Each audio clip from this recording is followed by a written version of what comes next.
출애굽기 26장 31절부터 37절 우리 다 같이 한 목소리로 합독하겠습니다. 너는 청색, 자색, 홍색 실과 가늘게 꼰 배 실로 짜서 휘장을 만들고 그 위에 그룹들을 정교하게 수놓아서 금 갈고리를 내 기둥 위에 늘어뜨리되 그 내 기둥을 조각목으로 만들고 금으로 싸서 내 은 받침 위에 둘치며 그 휘장을 갈고리 아래에 늘어뜨린 후에 증거궤를 그 휘장 안에 들여놓으라. 그 휘장이 너희를 위하여 성소와 지성소를 구분하리라. 너는 지성소에 있는 증거궤 위에 속죄의 소를 두고 그 휘장 바깥 북쪽에 상을 넣고 남쪽에 등잔대를 놓아 상과 마주하게 할지며 청색, 자색, 홍색 실과 가늘게 꼰 배 실로 수놓아 짜서 성막문을 위하여 휘장을 만들고 그 휘장문을 위하여 기둥 5을 조각목으로 만들어 금으로 싸고 그 갈고리도 금으로 만들지며 또 그 기둥을 위하여 받침 5개를 노수로 부어 만들지니라. 아멘. 오늘 우리가 읽은 본문은 성막 안 커튼, 성소와 지성소를 구분하는 커튼, 그리고 성소와 바깥들을 구분하는 커튼을 이렇게 달아라. 홍색, 자색, 청색 실로 가늘게 꼰 배 실로 짠 천을 이용해서 커튼을 만들어 놨는데 그 커튼을 위에 걸 때 고리는 금으로 해라.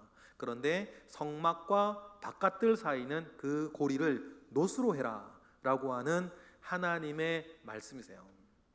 그러면 여러분, 오늘까지 우리가 오늘로 성막 자체에 대한 내용은 끝이 나요. 법궤부터 시작해서 지성소에 들어갈 물건, 그리고 성소에 들어갈 물건, 그리고 그 사이에 덮는 덮개와 세울 기둥과 벽체와, 그리고 오늘 휘장, 커튼까지 말씀하시면서 하나님께서 성막 자체에는 끝이 납니다. 이제 내일부터는 성막 바깥들에 있는 물두멍과 번제단과 그 바깥 외벽의 그 울타리들은 어떻게 해야 될 것이다 라고 하는 말씀을 하시겠죠. 여러분, 오늘 이러한 말씀을 보면서 우리가 묵상하고 우리의 생활 가운데 적용해야 될 게 하나 있어요. 하나님께서 이런 말씀을 하시면서 늘 덧붙이신 말씀이 있었죠. 내가 내게 산에서 보인 뭐대로 양식대로 할지니라. 이렇게 하면 더 좋겠는데, 저렇게 하면 더 좋겠는데, 이렇게 하면 더 편리한데, 이게 더 낫겠는데, 개인적인 생각이 있을 수 있겠죠. 그러나 하나님께서 그렇게 하지 않으셨어요.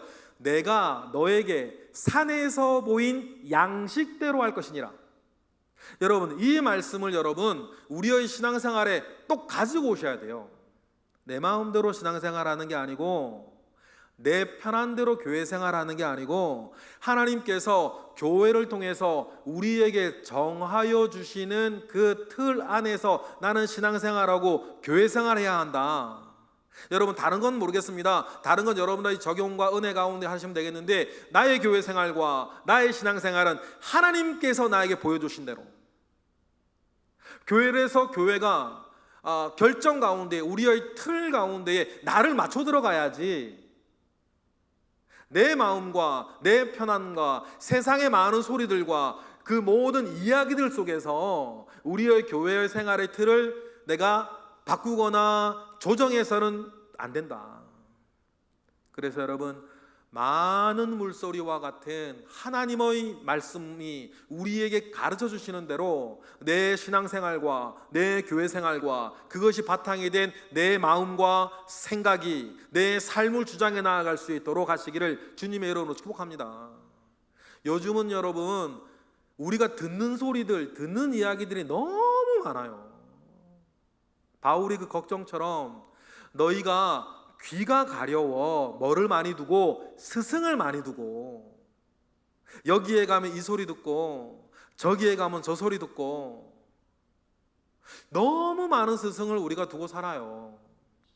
그 스승들 가운데에서는 또 어줍지 않게 말입니다, 자기가 경험한 어떤 어떤 생각이나 목적이나 경험 가운데에서 교회에 대해서도 교회가 이러면 되니 안 되니, 목사님들이 이러면 되니 안 되니 함부로 말하는 거예요. 제가 제일 답답하게 생각하는 분들이 그런 분들이에요. 해외 선교 열심히 하시는 분들 계세요. 그 사명 가지고 좋죠. 그런데 그분들이 말입니다, 그런 사명 가운데 너무 불타서 자기 생각에 사로잡혀서 해외 선교 안 하는 교회들은 다 아무것도 안 하는 교회 취급하고, 노인복지 열심히 하는 교회가 있는데 노인복지 안 하는 교회들은 말이에요, 다 무슨 쓸데없는 교회 취급을 하고, 전도 열심히 하는 거 얼마나 좋아요. 근데 전도 열심히 하는 사명자들이나 교회들이 말입니다, 전도 안 하는 교회들은 아무것도 안 하는 것을 욕하고, 사회운동 열심히 하는 교회들은, 사회운동 안 하는 사람들은, 안 하는 교회와 목회자들은 아무것도 안 하는 사람 취급하고, 심지어는 요즘 막 정치활동 막 열심히 하는 막 그런 교회들도 있죠. 근데 그런 분들 보면 좀 딱한 게, 하는 거 좋고 저도 그런데 그렇게 안 하는 교회들은 다 이상한 교회 취급을 하고. 여러분 분명히 기억하십시다. 예수님의 12제자 중에서는 열심당원도 있었고 누구도 있었다? 세리도 있었다. 열심당원이 누굽니까? 로마의 치하 아래서 독립운동하는 사람들이었어요. 훌륭한 사람이죠. 민족주의자고 독립운동가고 얼마나 훌륭한 사람이에요. 그런데 여러분, 그거보다 더 큰 것이 있다. 예수님께서 그러면 독립운동하는 사람이었습니까? 그렇지 않죠. 예수님이 바라보는 건 더 컸어요. 그러니 독립운동하는 시몬도 자기 제자고, 세리가 뭐예요? 당시에 로마 세금과도 로마에 갖다 바치는 사람이에요. 그 마태도 예수님의 제자인데, 예수님 앞에서는 시몬과 마태가 아무 문제 없이 동역하더라. 여러분, 여기서 큰 걸 깨달으셔야 돼요. 여러분, 믿음이 바라보게 하는 것, 우리 신앙에 바라보게 하는 건 더 큽니다. 더 큰 것을 바라보고 사는 것 아니에요. 해외 선교 좋고요, 꼭 해야죠. 전도 좋아요, 꼭 해야죠. 노인복지 좋고요, 가정 상담 사역 좋고, 말씀 운동 좋고, 경건 운동 좋고, 사회 운동하는 거 좋고, 여러분 정치 활동 하시는 거 좋아요. 본인이 하고 싶다는데 어떡해? 그러나 여러분, 그러면서도 우리 주님께서 우리에게 보여주신 것처럼 더 큰 것을 바라볼 수 있어야지. 큰 것을 바라볼 수 있어야죠. 그러니 여러분들이 신앙생활하거나 교회생활하거나 사회생활할 때에, 여러분 제가 좀 말씀드렸죠. 내가 너에게 산에서 보인 양식대로 할 것이니라. 그런데 어디 가서 딴 데 가서 다른 스승, 여러분 귀가 가렵고 여러분 성향과 기질에 맞는 이야기가 주워 듣고 와가지고는 그 이야기 속에서 말입니다, 모든 것을 재단하면서 우리 주님께서 우리에게 보여주시고, 우리 주님께서 우리에게 알려주시고, 성경이 우리에게 보여주시는 그 이야기들 가운데에서는 더 큰 것을 우리에게 바라보라고 하시고, 큰 것을 바라보는데 우리가 모든 것 다 알 수 없으니 하나님께서 그에게 주신 사명 가운데에서, 내가 부르심을 얻은 그 느낌과 그 일들 가운데에서 우리가 살아가는 것이겠죠. 여러분, 그러니 우리가 신앙생활 할 때에 우리가 성막을 보면서 먼저 생각해야 되는 것은, 하나님께서 이러한 모든 것 하셨다. 그러면 여러분, 청색, 자색, 홍색 실로 휘장을 만드는 사람이 있을 것이고, 은받침대, 금받침대, 놋받침대를 만드는 사람도 있을 것인데, 조각목으로 이렇게 기둥을 이렇게 만드는 사람도 있을 것인데, 금받침대 만드는 사람이 조각목 만드는 사람 보고 여기서 천안이라는 사람이라고 저거 아이고 사람이 그래 가오가 있지, 금 이런 거 말이에요, 금 같은 거 이런 거 붙잡고 이 사람이 좀 멋있게 일을 해야지, 맨날 말이야 저 대패 들고 픽픽 이렇게 튀는 나무 조각 입으로 태태 뱉어가면서 저렇게 사람이 태어나가지고 저렇게 하면 되네 안 되네. 또 청색, 호색, 청색, 자색, 홍색 실로 커튼 만드는 사람 보고 아이고 저건 여자가 하는 일인데 남자가 한다고. 여러분 그렇게 하지 마시자는 거예요. 하나님 아버지 앞에서 다 존귀한 자들이고 하나님께서 산에서 보인 양식대로 자기의 재주와 자기의 은사와 자기의 역량 안에서 우리는 충성하면 되는 거 아니에요.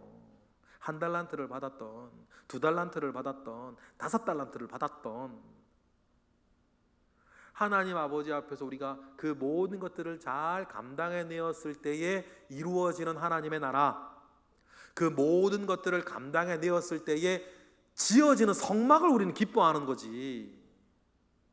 여러분 그러니 하늘의 것을 땅으로 끄잡고 내려와서 우리끼리 재단하고 판단하고 평가하고 괄시하고 무시하고 여러분 그렇게 되는 일이 없기를 바랍니다.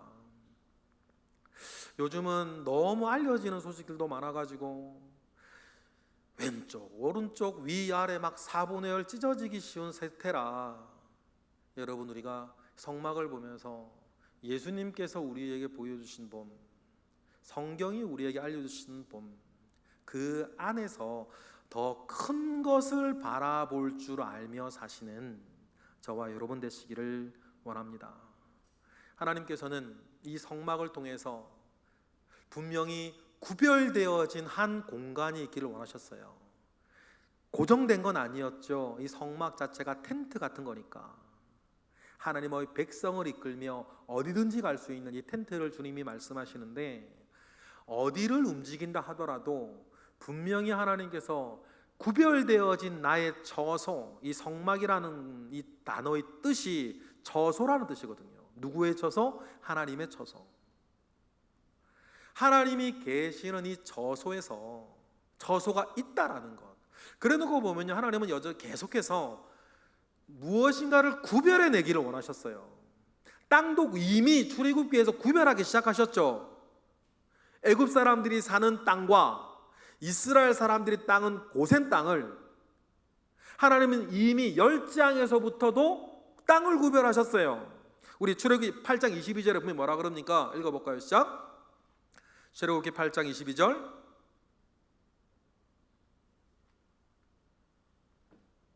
왜 안 나올까요? 네, 읽어보겠습니다. 시작. 그 날에 나는 내 백성이 거주하는 고센 땅을 구별하여 그곳에 파리가 없게 하리니 이로 말미암아 이 땅에서 내가 여호와인 줄을 내가 알게 될 것이라. 이까지. 하나님은 이미 땅을 구별하시기를 원하셨어요. 그래서 이 땅의 모든 주인이 나인 것을 모든 사람들이 알게 하는 그 한 점으로 구별되어진 땅을 원하셨어요.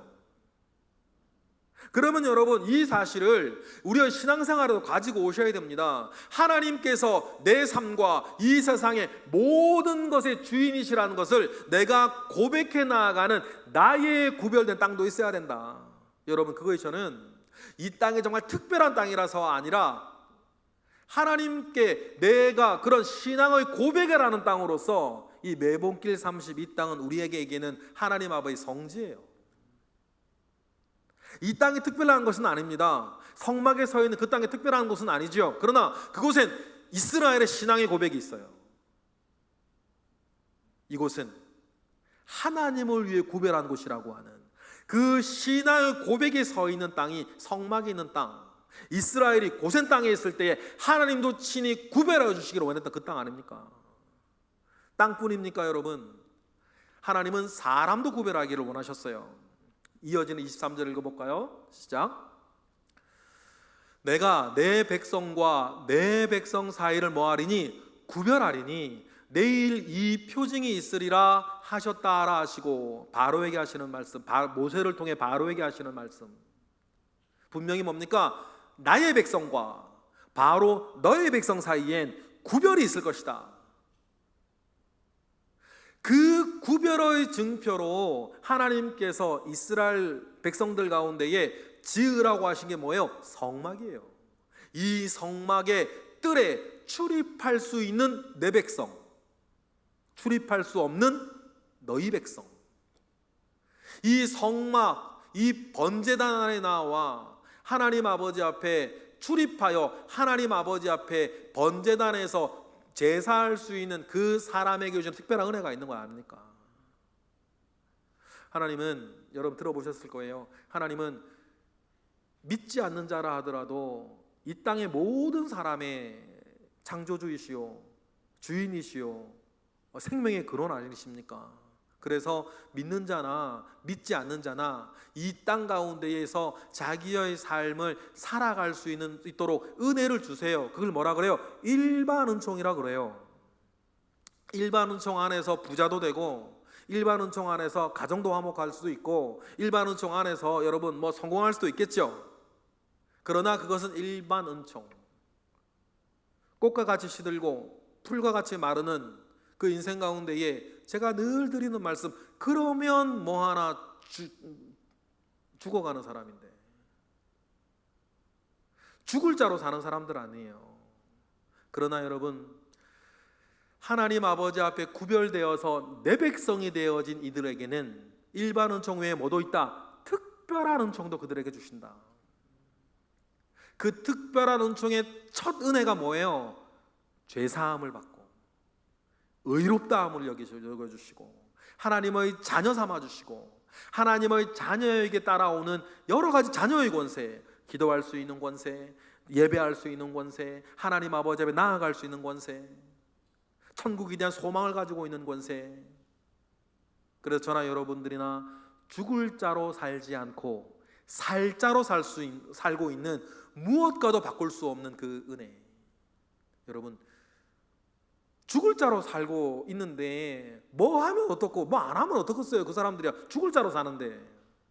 그러나 예수 그리스도의 보혈의 능력으로 말미암아 저와 여러분은 죽을 자로 사는 게 아니라 살 자로 산다.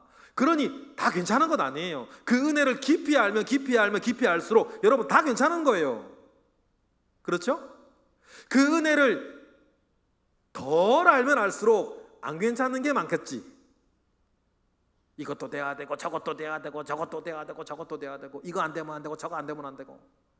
그러니 우리 저나 여러분들이나 가진 숙제는 살자로 사는 하나님의 자녀의 권세, 그 특별한 은혜를 더 깊이 깊이 깨닫고 더 깊이 깊이 누리고 세상은 알지 못하는 평화와 세상은 알지 못하는 기쁨과 세상이 알지 못하는 소망 가운데에 든든하게 오늘을 살아가는 그 특별한 은혜.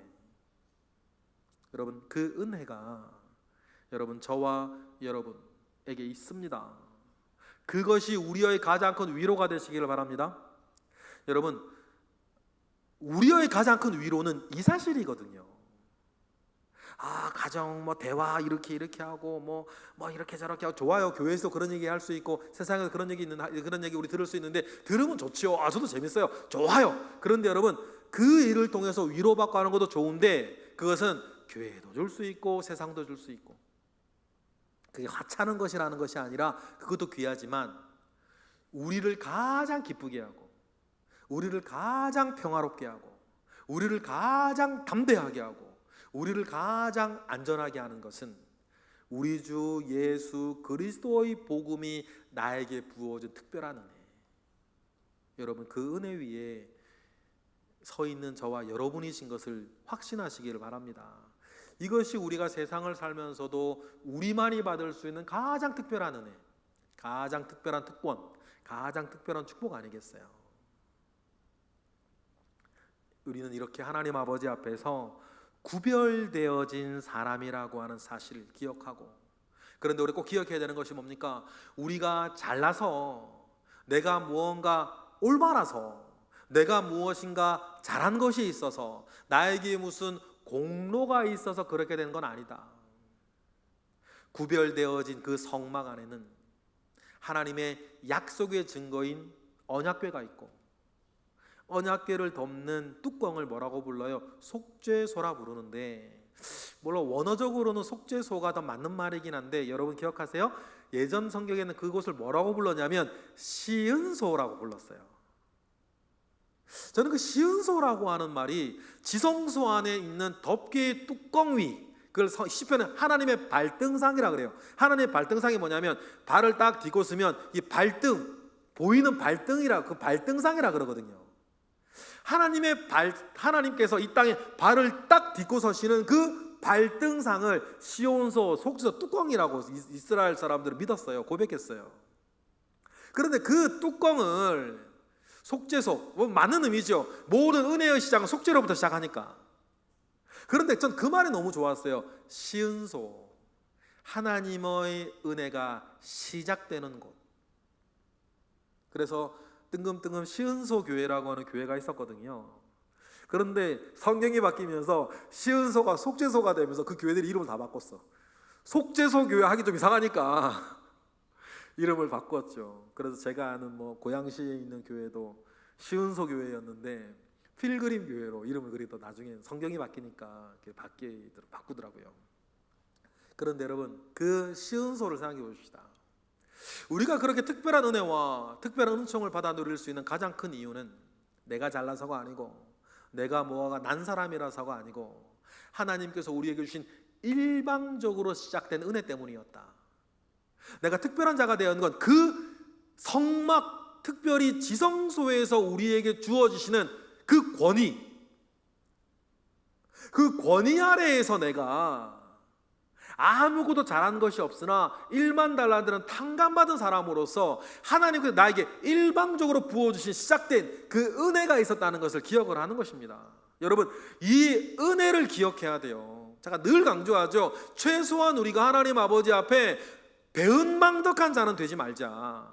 이거 눈에 거슬린다고, 이 소리 귀에 거슬린다고, 이거 내 뜻대로 되지 않는다고 해서 하나님이나 주의 종이나 교회나 다른 성도에 대해서 말입니다, 이렇게 저렇게 하지 말자고요. 뭘 안다면, 내가 하나님 아버지 앞으로에서 받은 은혜를 내가 안다면 그렇게 할 수는 없는 것 아닙니까? 여러분, 우리 주님께서 자기의 몸에 빗대어서 말씀하시는 유일한 두 개가 있습니다. 뭡니까? 성찬과 교회입니다. 성찬하고 교회는 주님께서 자기의 몸에 빗대어서 말씀해 주시는 것들이에요. 얼마나 귀합니까? 그러니 여러분, 우리가 성찬과 교회에 대하여서 함부로 우리가 말하지 않는 거예요. 왜냐하면 주님이 자기의 몸에 빗대어서 말씀하신 귀한 것들인데, 이거 한다고 저거 안 한다고 말이에요. 이 땅의 교회들이 뭐 다 잘못됐네 안 됐네 뭐 이상한 소리는 하고 앉았고 말이에요. 자기가 원하는 목적 가운데 함께하지 않는다고. 그게 선교든 전도든 뭐 사회운동이든 뭐든지 간에 뭘 몰라, 진짜 모르는 사람들, 주님께서 우리 가운데 시작한 하나님의 나라가 뭔지 알지 못하는 사람들, 그저 자기의 목적만 있는 사람들, 그 선교든 전도든 복지든 사회운동이든 아직 복음을 알지 못하고 복음이 목적하는 바를 알지 못하는 사람들, 그 어린 사람들, 그런데 목소리는 큰 사람들. 사실 가장 큰 문제가 알지도 못하면서 뭐를 목소리가 큰 사람들이 사실 어디서나 문제예요. 그러니 말입니다, 우리가 받은 그 은혜를 잃어버리고 말면 교만하여지고 자기가 마치 왕된 것처럼 모든 것들 가운데에 자기 주장을 하기 시작하면서 교회에서나 어디에서나 분란을 일으키는 그런 사람들이 있고 예전에도 있었다. 그러니 얼마나 화가 났으면 사도 바울이 고린도 교회를 향해서 뭐라 그럽니까? 고린도전서 4장 우리 7절 8절 읽어볼까요? 시작. 누가 너를 남달리 구별하였느냐? 그렇죠? 누가 너를 남달리 구별했습니까? 우리가 그렇게 특별한 은총을 받는 사람 구별된 이유가 뭐 때문입니까? 하나님께서 일방적으로 주신 은혜라는 사실들을 잃어버리고, 말씀 계속 띄워주세요. 그 사실을 잃어버리고 내게 있는 것 중에 받지 아니한 것이 무엇이냐, 네가 일구어낸 것이 무엇이냐, 하나님의 자녀된 것을 네가 일구어낸 거냐, 하나님이 일방적으로 은혜 가운데 받은 것 아니냐, 무엇이냐, 내가 받았은즉 어찌 받지 아니한 것 같이 자랑하느냐, 꼭 네가 잘나서 이루어낸 것처럼. 그렇게 받은 바 은혜를 잃어버리고 받지 아니하고 원래부터 너에게 있었던 것처럼 얘기를 하니 8절과 같은 일들이 고린도 교회에 일어나는 것 아닙니까? 8절, 너희가 이미 배부르며 이미 풍성하며 우리 없이도 왕이 되었도다. 우리가 너희와 함께 왕노릇하기 위하여 참으로 너희가 왕이 되기를 원한다. 이 말이 무슨 말씀인지 아시겠어요? 고린도 교회에 여러 가지 문제가 있었던 걸 여러분 잘 아시지 않습니까? 교회 안에 각종 문제들이 있었는데 이 사람들이 자기가 어떻게 그렇게 구별되어졌는지를 잊어버렸어요. 자기가 잘나서, 자기가 무엇인가 이루어내어서, 내 공로 뭐 그런 것들로 막 받은 게 아니라 원래 자기에게 있었던 것처럼 이미 은혜를 다 받았고 이미 자기들은 왕이 되어서 모든 거 주장하고 모든 거 판단하고 모든 거 다투고 모든 거 그러고 사는 거예요. 어디에서? 교회에서조차. 그런데 바울이 말하지 않습니까? 화가 나서 말하는 거예요. 너희들이 우리와 더불어 진짜 왕이 되기를 원한다. 예수 그리스도의 왕되심이 다툼과 분열과 강들과 갈등과 쟁취로 되셨습니까? 그런 거였으면 십자가의 길을 가시질 않았죠. 그런데 우리는 남녀평등도 차별금지도 막 쟁취해서 얻어내려고 그래요. 그리스도인이 가는 길은 주님이 가야 할 길을 따라가는 것입니다. 주님이 언제 하나님의 나라를 이루어내실 때에 갈등을 일으키고 다투고 군사를 일으키고 데모를 하고 쟁의하고 투쟁하고 그렇게 해서 하나님의 나라를 주님이 언제 이루셨습니까? 다시 한번 산에서 너에게 보인 양식대로 할지니라. 그러니 여러분, 우리가 그 받은 바 은혜를 잃어버리고 우리가 살는 사람들이 여러분 교회에도 있었다. 그러면 오늘 우리는 그렇게 되지 아니하도록 우리는 이 거룩히 구별된 땅, 거룩히 구별된 사람 안에서 우리는 우리의 길이 있다는 사실들을 여러분 명심하시기를 바랍니다. 그리고 우리는 어떤 일이 있든지 늘 시편 91편 1, 3절의 믿음 가운데 사시기를 바랍니다. 그것이 무엇이든지 간에 1절 뭐라 그럽니까? 91편 1절 시작. 지존자의 은밀한 곳에 거주하며 전능자의 그늘 아래 사는 자여. 여러분 아닙니까? 거룩이 구별된 여러분들, 지존자의 은밀한 곳에 여러분은 거주하는 분들이세요. 전능자의 그늘 아래 사는 분들 아닙니까? 우리의 안정감은 여기에 있는 것이죠.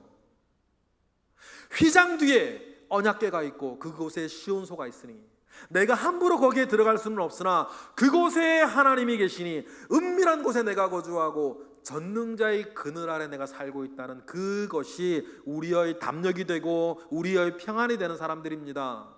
2절, 나는 여호와를 향하여 말하기를 그는 나의 피난처시요 나의 요새시라. 이러한 고백 가운데에 저와 여러분들이 있기를 바랍니다.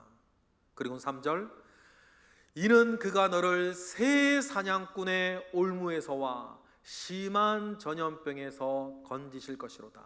그것이 우리가 사회생활하면서 각종 어떤 어려움과 위해와 갈등과 어려움들, 나를 잡기 위해서 애쓰는 사람들에서부터 뿐만 아니라 우리 육체의 질고 가운데에서도 나를 건지시는 이가 있으니 나는 그 지존자의 은밀한 곳과 전능자의 그늘 아래에서 나는 사는 사람이라고 하는 우리의 정체성을 여러분 분명히 하시기를 주님의 이름으로 축복합니다. 그러니 여러분, 우리는 이 성막을 보면서 성막에 가려워진 휘장들을 보며 구별되어진 땅과 그 구별되어진 곳에 들어갈 수 있는 사람들을 생각하면서 우리는 하나님 아버지 위에서 나를 생각하고 내 삶을 생각하고 나의 과거를 받아들이고 나의 미래를 여러분 우리 기도하는 것 아니겠습니까? 그리고 예수 그리스도께서 오늘 우리가 읽은 이 휘장을 십자가에서 다 찢으셨다는 것이 중요해요.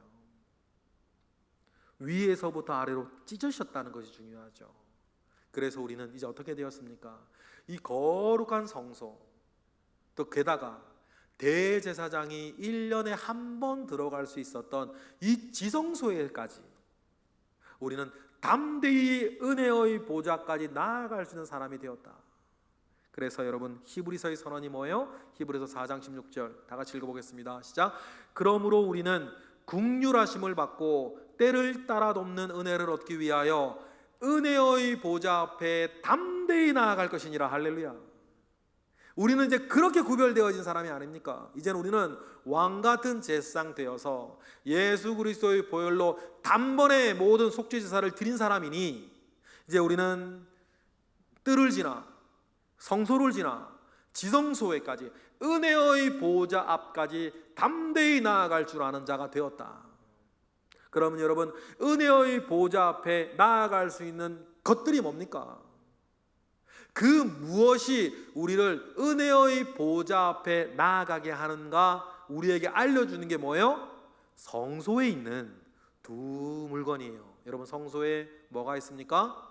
떡상과 뭐가 있죠? 금등잔.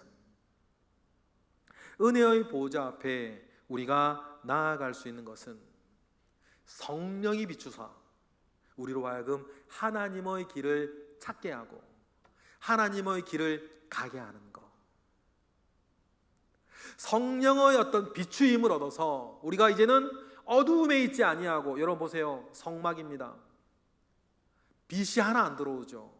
맨 마지막에 덮는 게 돌고래 가죽이에요. 빛 하나 들어오겠습니까? 네 겹으로 되어 있죠. 성막의 그 덮는 덮개가 염소털도 나오고요, 양털도 나오고 천으로도 만들어 덮었어요. 그것으로도 충분할 텐데 아마 방수 때문에 그러는 것 같은데 껍데기는 돌고래 가죽으로 덮었으니 그 깜깜한 곳에 내가 어디고 내가 누구고 내가 어떻게 해야 하지? 우리를 비추는 성령의 빛이 있다. 그 성령의 비추임을 얻고 우리는 우리를 누구로 아는 거예요? 이제는 어두움에 있지 아니하고 빛 가운데 있는 빛의 자녀인 것을 우리가 아는 것 아닙니까? 그러니 사도 바울은 이것을 받아서 에베소서 5장에서 뭐라 그럽니까? 이렇게 말해요. 8절 시작. 너희가 전에는 어두움이더니 이제는 주 안에서 빛이라. 빛의 자녀들처럼 행하라. 9절. 빛의 열매는 모든 착함과 의로움과 진실함에 있다 라고 하면서 이제는 우리에게 뭐라고 말씀하세요? 성령의 비추음을 얻는 빛의 자녀처럼 행하라고 하세요. 그러면 우리가 빛의 자녀처럼 알게 하고 보게 하시는 성령이 늘 지금도 우리에게 은혜를 주시는 줄로 믿습니다. 그래서 시편 18편에 이렇게 고백을 하죠. 28절 읽어보겠습니다. 시작. 주께서 나의 등불을 켜시며 여호와 내 하나님이 내 흑암을 온전히 밝히셔서 우리에게 보게 하시고 깨닫게 하시고 알게 하는 것이 있을 줄 믿습니다. 그러면 여러분, 성령이 비추어졌을 때 우리가 꼭 알아야 되는 것, 그전에는 어두움이라 뭐가 뭔지 모르고 이렇게 더듬고 있다 할지라도 성령께서 나에게 빛 비춰 주셔서 내가 빛의 자녀로 행하게 하기 위해서 우리가 그 빛 아래에서 꼭 보아야 되는 것이 두 개가 있는데, 첫 번째는 뭐예요? 내 눈에 들보예요. 누가복음 6장 42절 주님 말씀하셨죠. 읽어보겠습니다. 시작. 너는 내 눈 속에 있는 들보를 보지 못하면서 어찌하여 형제에게 말하기를 형제여 나로 내 눈 속에 있는 티를 빼게 하라 할 수 있느냐? 외식하는 자여 먼저 내 눈 속에서 들보를 빼라. 그 후에야 내가 밝히 보고 형제 눈 속에 있는 띠를 뺄 것이다. 그래서 여러분, 성령이 빛을 비춰주시면 제일 먼저 보이는 게 뭐예요? 내 들보, 나의 들보. 그래서 여러분, 성령의 인도하심을 받지 못하는 사람의 가장 큰 특징이 어떤 일 가운데 있다 할 때도 꼭 누구 때문이요?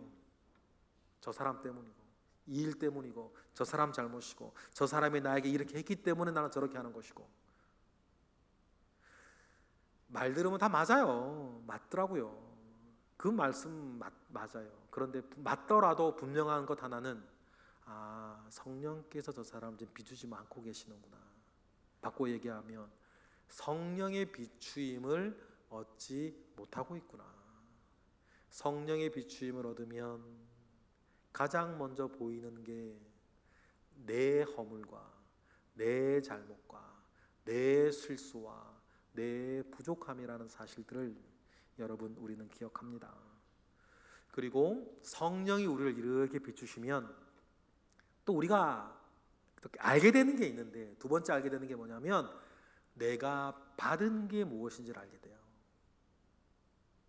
에베소서 1장 17절 읽어보겠습니다. 시작. 우리 주 예수 그리스도의 하나님 영광의 아버지께서 지혜와 계시의 영을 너희에게 주시사 뭐를 알게 하시고 하나님을 알게 하시고, 18절 너희 마음의 눈을 밝히사 그의 부르심의 소망이 무엇이며 성도 안에서 그 기업의 영광의 풍성함이 무엇이며, 19절 너희 힘의 위력으로 역사하심을 따라 믿는 우리에게 베푸신 능력의 지극히 크심이 어떠한 것을 너희로 알게 하시기를 원하노라. 할렐루야. 이 일이 뭐가 있으면 일어난다? 성령이 우리를 비춰주시면 내게 있는 것, 내가 받은 것, 내가 깨닫은 것, 내게 이미 있는 것이 무엇인지를 알게 하셔서 비서의 자녀처럼 행하게 하신다. 여러분, 그러면 여러분 정말 우리에게 필요한 건 뭐예요? 하나님 이것 필요하고 저것도 필요하고 이거 해주시고 저거 해주시고, 여러분 다 좋은데 정말 중요한 것은 성령이 나를 비춰주시는 것이다. 그래서 이미 내게 있는 것, 내가 받은 것, 그 모든 것들을 하나님께서 일깨워 주셔서 그 은혜 가운데에 흔들리지 않는 것이다. 지성소 안에 하나님 계시니, 그 시온소에도 흘려진 은혜 있으시니 그 은혜 위에서 이런 일이 있어도 흔들리지 않고 저런 일이 있어도 흔들리지 않고 이런 일이 없어도 흔들리지 않고 저런 일이 없어도 흔들리지 않고, 이건 다 지나가는 일이요. 하나님께서 내게 주셨던 은혜를 기억을 하며 굳건히 여러분 서 있게 되는 것, 그래서 내 걸음 뚜벅뚜벅 걸어갈 수 있게 되는 것, 여러분 그 은혜를 우리에게 비추어 주시는 이가 누구시다? 성령이시다. 여러분, 그러니 성령의 빛 아래에서 사시는 저와 여러분 되시기를 주님의 이름으로 축복합니다. 그 빛은 완전하여서 금 등잔에 불도 몇 개요? 7개였어요. 7이 무슨 의미인지 아시잖아요.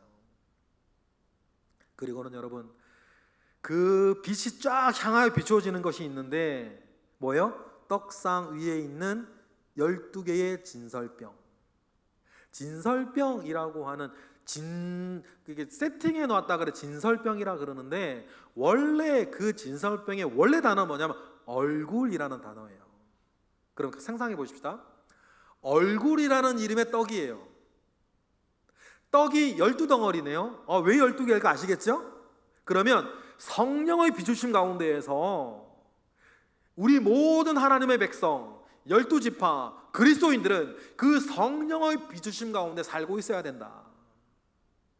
다른 것에 비추어짐을 받지 아니하고 성령의 비추심 가운데에 우리는 살아가는 것인데, 성령의 비추심을 여러분 우리가 살아가는 가장 중요한 방식이 뭐예요? 양식, 우리의 양식, 우리의 떡. 나는 하늘로부터 내려온 뭐니? 떡이니. 주님께서 우리에게 주신 말씀들, 우리 주님이 나에게 주신 말씀들을 하나하나 찢어 먹으면서 매일매일 받아 먹으면서 성령이 비추셔서 이 말씀이 무슨 뜻인지, 이 말씀 안에 어떤 일들이 있는지, 우리가 우리의 소망이 무엇인지, 이 말씀 붙잡고 내가 어떻게 살아야 하는지를 내 말씀 앞에 내 얼굴을 갖다 대고, 파님이라는 뜻이거든요. 진설병이. 이 말씀 앞에 내 얼굴을 갖다 대고 주야로 그 말씀을 읊조리면서 성령을 비추신 가운데에서 매일매일 그 떡을 떼어놓고 하늘로부터 내려온 떡을 우리가 떼어 먹으면서 매일매일 사는 거. 여러분, 그러니 때때로는요 유튜브 그만 보시고요 뉴스 좀 그만 보세요. 때로는 너무 많이 보시는 것 같아요. 어쩔 때는 그만 보셔도 돼요. 봐서 뭐 해결되는 게 있던가요? 본다고 막 화만 나시죠. 본다고 분노만 일어요. 해결할 수도 없는데 화만 나네. 그러면서 우리 마음 더럽히고 입 더럽히고, 그런 것보다 이 성막, 다시 한번, 산에서 너에게 보여주신 양식대로 할지니라. 그래서 뭐라 그러세요? 성령의 비추심 가운데에 생명의 떡이신 주님의 말씀을 늘 뜯어 먹으면서 내가 오늘 어떻게 살아야 하는지를, 무엇을 바라봐야 하는지를 늘 우리에게 일깨워 주시는, 그리고 우리에게 다 이제 살아라고 말한 게 아니라 지성소 안에서, 시온소 안에서 흘려주신 은혜 가운데에서 그 모든 것들을 받아 누릴 자로서의 삶을 이렇게 살아가는 것이, 우리가 신앙생활하고 신앙생활하는 사람이 기반이 되어 살아가야 우리의 일상생활이 그런 메커니즘 속에 있는 거라는 사실을 우리가 아는 거. 여러분, 그래서 내가 내게 보여준 양식대로 할 것이라는 것이 중요해요. 그래서 성막 보면, 저는 사실 성막을 깊이 공부해 본 적은 별로 없어요. 뭐 여러 가지 세미나들 많이 있던데 제가 막 들어보고 공부해 보지는 못했어요. 그러나 하나님이 오늘 우리에게 주신 그 말씀 안에서 하나 뜯어 묵상을 해도, 야, 성막의 이 모든 기구와 내용과 의미가 오늘 우리의 신앙생활과 일상생활에 너무너무 중요한 상징이로구나. 제가 늘 말씀드리죠, 구약의 육적인 사건은 신약의 영적인 사건을 모형하고 있거든요. 그래서 성막을 보면서 여러분 꼭 기억하세요. 나의 교회 생활과 나의 신앙생활과 나의 이 모든 일상생활이 어떻게 진행이 되어야 하는지, 이 틀을 절대로 흐트러뜨리지 말아야겠다. 이 틀을 절대로 뭉개뜨리지 않고 예배하는 거, 기도하는 거, 큐티하는 거, 그러면 주님을 바라보는 거. 여러분, 그 아무것도 아닌 것 같고 너무나 평범해서 특별하지도 않는 이 이야기들이 정말 우리에게 중요한 것이로구나 라고 하는 것 여러분 기억하시고, 때때로는 여러분 TV 끄시고 핸드폰 끄시고, 하나님, 내가 무엇을 바라보며 살아야 되는 것이로구나, 하나님께서 우리에게 보여주신 양식대로 하시는 저와 여러분 되시기를 주님의 이름으로 축복합니다. 기도하겠습니다. 할렐루야. 하나님, 감사와 영광 올려드립니다. 주님의 은혜 우리 가운데 있습니다. 그런데 때때로 우리의 눈이 어두워져서 내게 무엇이 있는지 모르고 내가 누구인지 모르고 하나님께서 나에게 주셨던 귀한 것들, 엉뚱한 꽃과 같이 시들고 풀과 같이 마를 것들을 위해서 살고 쓰고 걱정하고 애달아 있는지 모르겠습니다.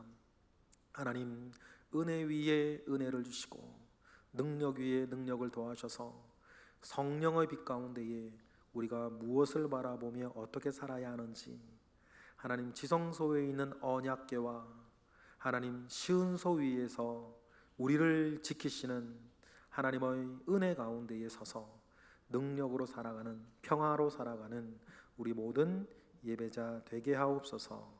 예수 그리스도 이름으로 기도드렸나이다. 아멘.